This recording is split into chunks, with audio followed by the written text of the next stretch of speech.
Russia અને Ukraine વચ્ચે ચાલી રહેલા યુદ્ધમાંથી વધુ એક ચોંકાવનારી ઘટના સામે આવી છે। 11 જુલાઈના રોજ યુક્રેનના સુમી શહેર પર ગાઇડેડ એરિયન નામના બમથી હુમલો કરવામાં આવ્યું છે। આ હુમલાની ભયાનક ક્ષણો નજીકના સીસીટીવી કેમેરામાં કેદ થઈ ગયા છે। વિડીયોમાં જોરદાર વિસ્ફોટ જોવા મળે છે, જેના કારણે સમગ્ર વિસ્તાર ધ્રુજી ઉઠે છે। આ દ્રશ્યો સોશિયલ મીડિયા પર ખૂબ જ ઝડપથી વાયરલ થઈ રહ્યા છે। પ્રાથમિક અહેવાલો મુજબ હુમલાથી ભારે નુકસાન થયું હોવાનું સામે આવી રહ્યું છે।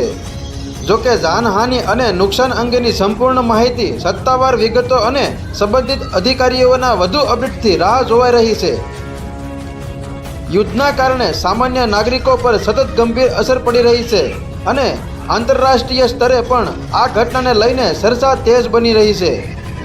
આવા જ તાજા અને વિશ્વસનીય સમાચાર માટે અમારી સાથે જોડાયેલા રહો। જો વિડીયો પસંદ આવ્યો હોય તો લાઈક કરો, શેર કરો અને અમારી ચેનલ ન્યૂઝ 7 ગુજરાતીને સબસ્ક્રાઈબ કરો અને ફોલો કરી લેજો।